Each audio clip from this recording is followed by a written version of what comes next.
Besides the national security team, I am very grateful to the men and women who've served our country in uniform through these perilous times.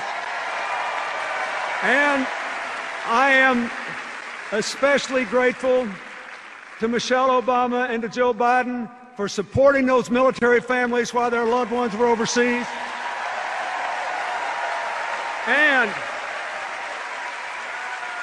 for supporting our veterans when they came home, when they come home bearing the wounds of war or needing help to find education or jobs or housing. President Obama's whole record on national security is a tribute to his strength, to his judgment, and to his preference for inclusion and partnership over partisanship. We need more of it in Washington, D.C.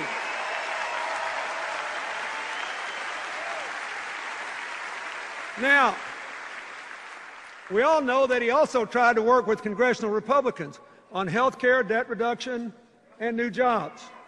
And that didn't work out so well. But it could have been because, as the Senate Republican leader said in a remarkable moment of candor 2 full years before the election, their number one priority was not to put America back to work. It was to put the president out of work. Well, wait a minute. Senator, I hate to break it to you, but we're going to keep President Obama on the job. Yeah. Are you ready for that? Are you willing to work for it? Wait a minute.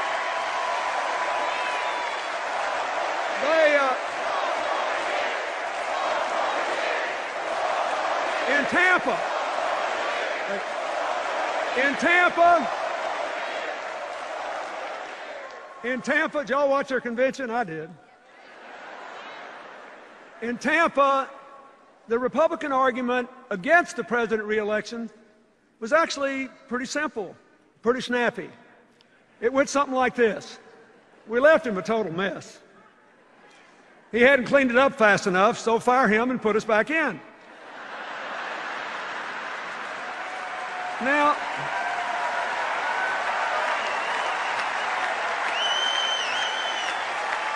but they did it well. They looked good, they sounded good. They convinced me that they all loved their families and their children and were grateful they'd been born in America and all. Really, I'm not being, they did. And this is important. They convinced me they were honorable people who believe what they've said and they're going to keep every commitment they've made. We just got to make sure the American people know what those commitments are. Because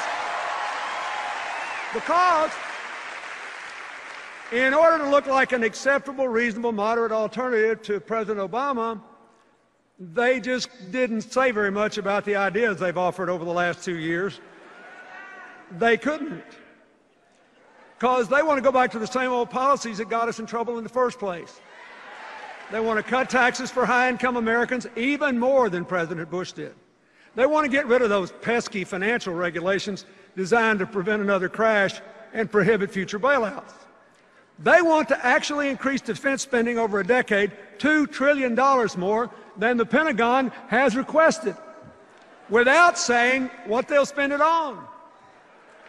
And they want to make enormous cuts in the rest of the budget, especially programs that help the middle class and poor children. As another president once said, there they go again. Now, I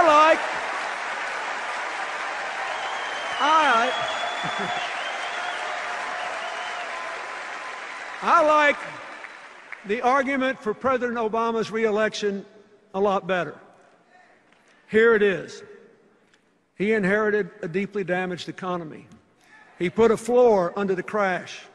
He began the long, hard road to recovery and laid the foundation for a modern, more well-balanced economy that will produce millions of good new jobs, vibrant new businesses, and lots of new wealth for innovators.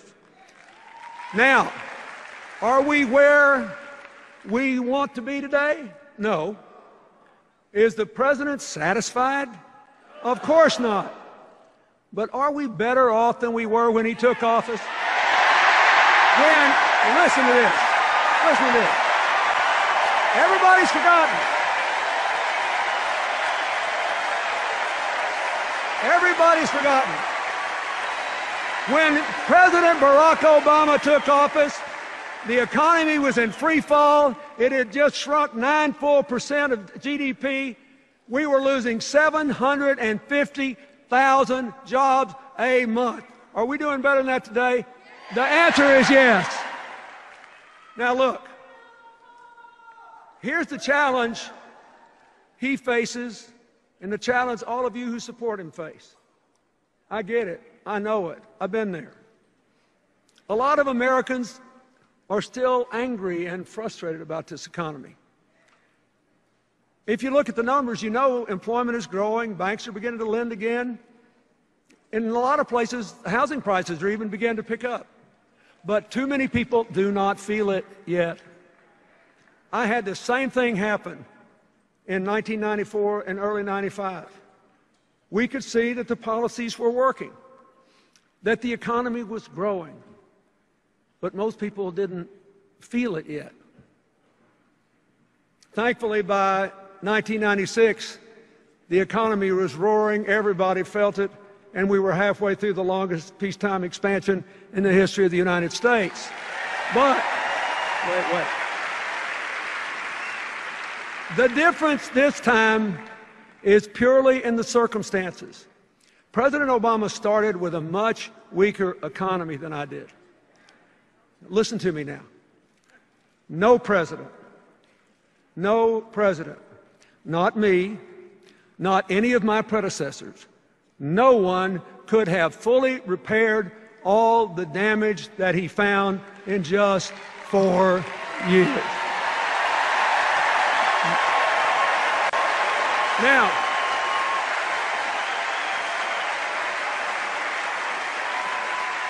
but he has laid the foundations for a new, modern, successful economy of shared prosperity. And if you will renew the president's contract, you will feel it. You will feel it. Folks, whether the American people believe what I just said or not may be the whole election. I just want you to know that I believe it. With all my heart, I believe it.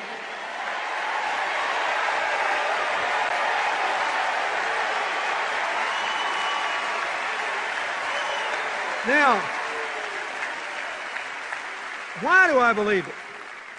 I'm fixing to tell you why. I believe it because President Obama's approach embodies the values, the ideas, and the direction America has to take to build the 21st century version of the American dream, a nation of shared opportunities, shared responsibilities, shared prosperity, a shared sense of community. So let's get back to the story. In 2010, as the president's recovery program kicked in, the job losses stopped, and things began to turn around. The Recovery Act saved or created millions of jobs and cut taxes, let me say this again, cut taxes for 95% of the American people. In the last 29 months, our economy has produced about 4.5 million private sector jobs. We could have done better, but last year the Republicans blocked the president's job plan, costing the economy more than 1 million new jobs. So here's another job score. President Obama plus 4.5 million. Congressional Republicans, 0. During this period,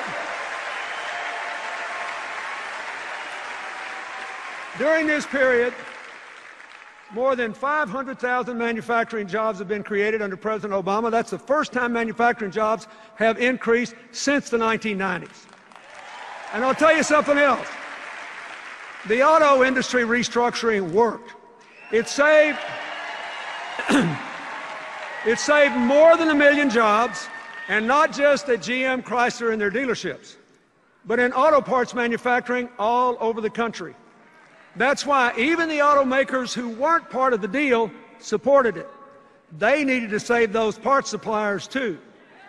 Like I said, we're all in this together. So what's happened? There are now 250,000 more people working in the auto industry than on the day the companies were restructured. So, now we all know that Governor Romney opposed the plan to save GM and Chrysler. So, here's another job score. Are you listening in Michigan and Ohio and across the country?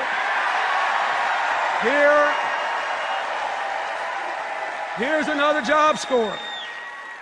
Obama, 250,000. Romney, 0. Now, the agreement the administration made with the management, labor, and environmental groups to double car mileage, that was a good deal too.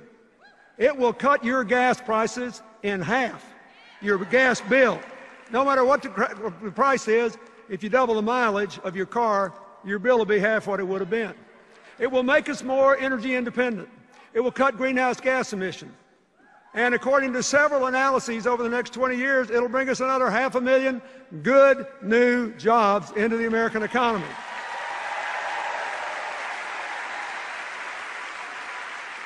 The president's energy strategy, which he calls all of the above, is helping too. The boom in oil and gas production, combined with greater energy efficiency, has driven oil imports to a near 20-year low and natural gas production to an all-time high. And renewable energy production has doubled.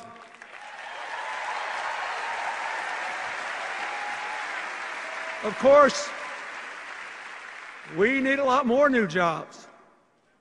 But there are already more than 3 million jobs open and unfilled in America, mostly because the people who apply for them don't yet have the required skills to do them. So even as we get Americans more jobs, we have to prepare more Americans for the new jobs that are actually going to be